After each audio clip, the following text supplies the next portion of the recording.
श्रीकृष्णाय परब्रह्मणे नमः। श्रीमद्भगवद्गीता ध्यानश्लोकाः। नमोऽस्तु ते व्यासविशालबुद्धे पुल्लारविन्दायत पत्रनेत्र येन त्वया भारततैलपूर्णः प्रज्वालितो ज्ञानमयः प्रदीपः प्रपन्नपारिजाताय स्तोत्रवेत्रैकपाणये ज्ञानमुद्राय कृष्णाय गीतामृतदुहे नमः। सर्वोपनिषदो गावो दोक्ता गोपालनन्दनः पार्थो वत्सत्सुधीर्भोक्ता दुक्तं गीतामृतं महत्।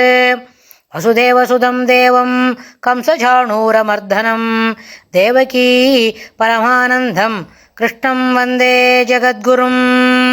அடுத்தது 3வது அத்தியாயம் கர்மயோகத்தில் 23வது ஸ்லோகம். யதிஹ்யஹம் ந வர்த்தேயம் ஜாது கர்மண்யதந்திரிதः மம வர்த்தமானு வர்த்தந்தே மனுஷ்யாः பார்த்த சர்வசः. யதிஹ்யஹம் ந வர்த்தேயம் ஜாது கர்மண்யதந்திரிதः மம வர்த்தமானு வர்த்தந்தே மனுஷ்யாः பார்த்த சர்வசः. இந்த ஸ்லோகத்தில் பெருமாள் என்ன சொல்கிறார்? பார்த்த, இங்கேயும் கூப்பிட்றார், அர்ஜுனனை கூப்பிட்டு அகம் ஜாது அதந்திரிதா, நான் எப்பொழுதும் அயர்வின்றி கர்மத்தில் யதின வர்த்ததேயம் முயலாமற் போனால் நிச்சயமாக மனிதர்கள் என்னுடைய வர்த்ம நெறியை எந்த வகையிலும் அனுவர்த்தந்தே பின்தொடர்வர். அகம் அப்படின்னு பெருமாள் தன்னை ஜாது, எப்பொழுதும், ஜாத்துன்னு சொன்னால் ஆல்வேஸ் அப்படின்னு பொருள் வாங்கிக்கணும். எப்பொழுதும் அதந்திரிதா அயர்வின்றி கர்மணி கர்மத்தில் யதி ந வர்த்தேயம் முயலாமற் போனால் என்ன ஆகும்னு கேட்டால் நிச்சயமாக மனிதர்கள் மம என்னுடைய வர்த்ம நெறியை எந்த வகையிலும் அனுவர்த்ததே பின்தொடர்வர். அதாவது பெருமாள் சில வேலைகளை தொடர்ந்து செய்கிறார், நம்மளுக்கு தெரியும் அப்படின்னு வைங்கோ. அந்த அவரே பெருமாள் செய்யாட்டா கூட அதை ஃபாலோ பண்ணுறதுக்கு பெருமாளோட ஆக்ஞையின் பேரில் இல்லை, பெருமாள் செய்கிறத நம்ம செய்யணும், பெருமாள் செய்ய சொல்கிறத செய்யணும், அவர் என்ன செய்து காட்டுறாரோ அதை செய்யணும். அப்படின்னா அந்த வேலைகளை செய்யறதுக்கு மனிதர்கள் தயாராக இருப்பார்கள். அவர் அனுவர்த்தந்தே செய்து கொண்டேவும் இருப்பார்கள். அப்படி செய்யும்பொழுது பெருமாள் அதை பெருமாள் செய்யறத ஜனங்கள் என்ன பண்ணுவா? பின்தொடர்வர். பெருமாள் இந்த அவதாரத்தில், அதாவது எதுகுல திலகனாக இருக்கிற இந்த நேரத்தில், அப்புறம் பார்த்தனுக்கு சாரதியாக இருக்கிற இந்த காலகட்டத்தில், அப்புறம் துவாரகையிலேருந்து இங்கே ருக்குமணி அங்கே இருந்து பழகிறதுல, அப்புறம் 16,000 இருக்காளே அந்த ஸ்திரீகளுக்கு 16,000 கிருஷ்ணராக இருந்து அத்தனை ஒரு வீட்டில் அவாவா வேலையை பண்ணிட்டு இருக்கார் இல்லையா.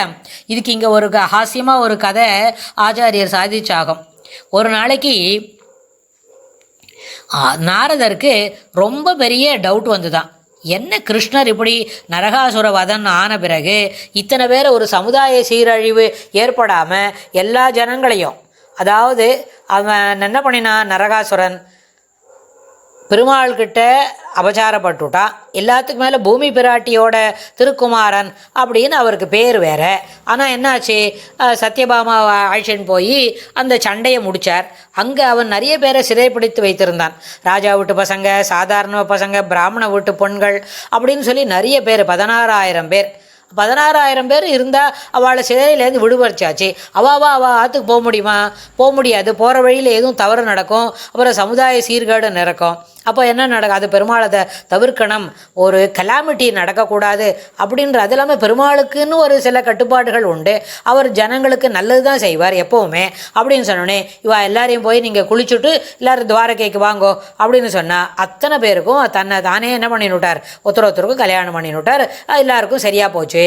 இப்போ கல்யாணம் ஆச்சு, நேர்ந்து போச்சு. ஆனால் நாரதருக்கு மட்டும் ஒரு பெரிய டவுட்டு, எப்படி இந்த கிருஷ்ணர் எல்லார் வீட்லேயும் ஒரே நேரத்தில் இருக்கார்? இல்லை இங்கே இருக்கா அங்கே இருக்கான்னு போயிட்டு வந்துன்னு இருக்காரா? இல்லை கார்த்தால் அங்கே போவார், சாயங்காலம் இங்கே போவார். அப்படியான கூட 16,000 எப்படி மேனேஜ் பண்ணுறார் அப்படின்லாம் அவருக்கு ஒரு சின்ன டவுட் இருந்துதான். அதனால் அவர் என்ன பண்ணாராம், நேராக துவாரகையில் இறங்கி ஒருத்தராத்து உள்ளே நுழைஞ்சார். எக்ஸ்கியூஸ் மீ அப்படின்னு சொல்லிட்டு உள்ளே போன உடனே அந்தாத்தில் பெருமாள் என்ன பண்ணியிருந்தாராம், ஊஞ்சல் ஆடின்னு இருந்தார். அந்தாத்தில் இருந்தவள் ஏதோ தள்ளி பண்ணிட்டு இருக்கா, அதை ரெடியாக எடுத்து சாப்பிட வரங்களா அப்படின்னு கூப்பிட்டுருந்தாரா. இப்போ நீங்கள் சாப்பிட வந்துடா, நாரதர் வந்திருக்காரா அப்படின்னு சொல்லி அவருக்கு அர்க்கியம் பாத்தியம்லாம் கை கால் ஆரம்பத்தை ஜலம் கொட்டி எல்லாத்தையும் கொடுத்து அலம்பி விட்டு உட்காருங்க ஊஞ்சலில் உட்காருங்கன்னு பெருமாள் பக்கத்தில் இருக்கிற ஒரு சேரில் உட்காந்து பார்த்துட்டு இருந்தார். அவருக்கு ஏதோ ஆகாரம் கொடுக்குறியா, கஞ்சி கொடுக்குறியா, என்ன கொடுக்குறேன் அவாத்தில் இருக்கட்டா, ஓ சரி செய்கிறனே அப்படின்னு சொன்னால் இது பார்த்துருந்தேன். ஓ வந்த காரியம் ஆச்சு, நான் எல்லாம் உன்னோட சத்காரத்துக்கு ரொம்ப திருப்தி, நான் கிளம்புறேனே என்ன. அப்போ பெருமாளுக்கு தெரியுமா இது என்ன பண்ண போகிறது, பக்கத்தாத்துக்கு போக போகிறது, இன்னும் எல்லார் வீட்டுக்கும் தெரியாக போயிட்டு வரப்போகிறது அப்படின்னு. அதே மாதிரி என்ன பண்ணாராம், இன்னொரு ஆற்றுக்கு போனால் அப்போ தான் ரொம்ப முக்கியமாக சாயங்காலம் சந்தியாவந்தனம் பண்ணிட்டு இருந்தாராம். என்ன பெருமாள் இதை பண்ணிட்டுருக்கார், பெருமாளே சந்தியாவனம் பண்ணுறாருன்னா அப்போ பெருமாள் அந்த காரியத்தை அங்கே பண்ணிட்டுருக்கார். இன்னொரு ஆற்றுல சாயங்காலம் 4:30 மணிக்கு ஊஞ்சல் ஆடின்னு இருந்தார். இன்னொரு ஆற்றுக்கு போனால் 5:30 மணிக்கு அப்போ தான் சந்தியாவனம் பண்ணிட்டுருக்கார். இன்னொரு ஆற்றுக்கு போனால் சாயங்காலம் 7 மணிக்கு அவர் சகசநாமம் சொல்கிறார். அப்படின்ற மாதிரி அன்னன்னைக்கு வேலை அவர் நாரதர் பார்க்கும்பொழுது என்னெல்லாம் நடக்கணுமோ அந்தந்த வேலைக்கு தகுந்த மாதிரி 12 மணிக்குன்னா மாத்தியானிக்கம் பண்ணிட்டுருக்கார். கார்த்தால 6 மணிக்கு போனால் அப்போ தான் துளசி ஏழை பண்ணுறதுக்கு, துளசிக்கு ஜலம் சேர்த்துட்டுருக்கார் ஆராதனை பண்ணுறதுக்கு. அப்போ எல்லோரும் பார்ப்பாளாம் பெருமாள் என்ன அவர் என்ன ஆராதனை பண்ண போகிறார் அப்படின்னு.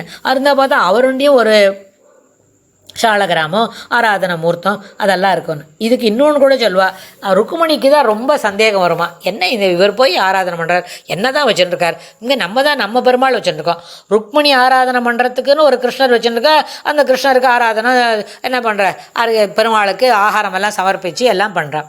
பெருமாள் என்ன பண்ணுறாருன்னு பார்த்தா, பெருமாள் ஒரு வெள்ளி பொட்டிக்குள்ளே குட்டி குட்டியாக மடித்து வச்சு ஒரு சின்ன பட்டு துணியில் ஒன்று இருந்துதா. என்னது நீ என்ன பார்க்குற, என்னது அதெல்லாம் என்ன தொட்டுன்னு இருக்க அப்படின்னு. இல்லை நீங்கள் பெருமாளெல்லாம் எடுத்து சரியாக வைக்கிறேன் அப்படின்னு. அப்போ உள்ளே திறந்து பார்த்தா ஒரு துளிபோரம் ஒரு பாத தூளி, ஒரு பெரியவாளோட பாத தூளி, அதை வச்சு பட்டு துணியில் மூடி வச்சுட்டு பெருமாள் அதற்கிட்ட என்ன பண்ணுறார், குனிஞ்சி நமஸ்காரம் பண்ணிட்டு எல்லாம் பண்ணுறார். எதுக்கு இதை சொல்கிறாருன்னு கேட்டால், தான் அனுசரிக்கக்கூடிய ஒரு நெறி இருக்கே அதை எல்லாரும் தொடர்ந்து செய்யணும்னு சொன்னால், பெருமாள் செய்துன்னு இருந்தாருன்னு சொன்னால் அது ஒரு நாளைக்கு இல்லை அப்படின்னாலும் அது எல்லாரும் பார்த்து செய்வா, அதுபோல் தெரிஞ்சு அதை தானும் செய்வா அப்படின்றத பெருமாள் இங்கே சொல்கிறார். அனுவர்த்ததே, நான் செய்வதை எந்த வகையிலும் பின்தொடர்வர் திலக, அதாவது குசோலோபாக்கியானத்தில் இப்படி ஒரு பாசுரம் இருக்குது. திலக மண் தோய வையன் திருவடி வணங்கி பின்னர் நிலவு மெய்ப்புலகம் போர்த்து நிரம்புறத் தழுவிக்கொண்டான் குலமறை தலைவன் என்னும் கூர்ந்த மெய் நட்பென்னும் மலர் தலை உலகம் கூறும் வாய்மை காத்தருளினானே. குசோல ஒரு பாக்கியானத்தில் பெருமாள் எப்படி என்ன பண்ணுறார், குசேலரை தன்னுடைய சகா நண்பன், அதாவது ஒரு பாடம் பள்ளிக்கூட ஒரு ஸ்கூலில் இருக்கிற கிளாஸ்மேட்டு, ஒரு வருஷத்துக்கு தான். அவள்லாம் குசேலர்லாம் வருஷக்கணக்காக அந்த சாந்தீபினி ஆசிரமத்தில் வாசித்துன்னு இருக்கா. ஆனால் பெருமாள் என்ன பண்ணார், 64 நாள் அவள் அப்பா கொண்டு வந்து சேர்த்து விட்டார், வசுதேவர் கொண்டு வந்து அந்த ஸ்கூலில் சேர்த்து விட்டார். இன்றைக்கி சேர்த்து விட்டார். இன்னிலேருந்து 64 நாளைக்கு 64 கலைகளையும் கற்றுக்கொண்டு 65வது நாள் நான் படித்து முடிச்சுவிட்டேன் கிளம்புறேன் அப்படின்னு ஆச்சாரியரை சேவிச்சு விட்டு கிளம்பினார். அந்த 65 நாள் அல்லது அட் த மோஸ்ட் 70 நாள் வரைக்கும் தான் குச்சேலரும் கிருஷ்ணரும் ஒரே வகுப்புலேயோ ஒரு வருஷத்துலேயோ படித்தவா, அதுக்கு மேலே இல்லை. ஏன்னா சரஸ்வதி பாட்டு சொல்லிக்கிறதுக்கு நிற்கணும்னு சொன்னால் தானே வந்துட்டாளாம், நான் சொல்லி கொடுத்துட்றேன் ஒரு நிமிஷத்தில் அப்படின்னு யோகமா சக்தியினால் ஒரே நாளில் சொல்லி கொடுத்தா. கணக்கு போடணுமா வந்தார், தன்வந்திரி கொடுத்து மருந்தை பற்றி தெரிஞ்சுக்கணுமா அவரே சொல்லி கொடுத்துறார். அதுபோல் 64 கலைகளும் 64 நாட்களில் கற்றுக்கொள்ளப்பட்டது. எப்படி பெருமாளுக்கு கற்றுக்கொள்ளுறது உட்காந்து சொல்லி கொடுத்தா நம்ம யாருக்குமே அப்படி வராது. ஆனால் ஏகசந்த கிராகியாக இருந்து மேலும் பெருமாளுக்கே அது சொல்கிறதுனால அவருக்கு சொல்லி கொடுக்குறதுன்னு ஒரு கோடு காட்டினா போகிறோம், அது தானாக மொத்தமும் வந்துடும். அதனால தான் அந்த குசோல உபாக்கியத்தில் என்ன இருக்கு, திலக மண் தோய வையன் திருவடி வணங்கி பின்னர் நிலவு மெய்ப்புலகம் போர்த்து நிரம்புற தழுவிக்கொண்டான் குலமறை தலைவன் என்று கூர்ந்த மெய் நட்பன் என்றும் மலர் தலை உலகம் கூறும் வாய்மை காத்தருளினானே. இதை இன்னொன்று கூட இதே போல் விஷ்ணு சகசரநாமத்தில் ஒரு வழி இருக்கு, ஆச்சார பிரபோ தர்மஸ்ய பிரபுரச்சுதா அப்படின்னு. அதனால் என்ன செய்யணுமோ அதை பெருமாள் செய்யும்பொழுது அதை செய்யவில்லை என்றாலும் செய்து கொண்டிருந்தாலும் அந்த நெறியை எந்த வகையிலும் ஜனங்கள் பின்தொடர்வர் அப்படின்னு பெருமாள் இந்த ஸ்லோகத்தில் சொல்லி கொடுக்குறார். அடுத்த ஸ்லோகத்தில் இன்னும் என்ன சொல்கிறார் அப்படின்னு நம்ம கேட்டுக்கலாம். ஸ்ரீ கிருஷ்ணாய துப்யம் நமஹ.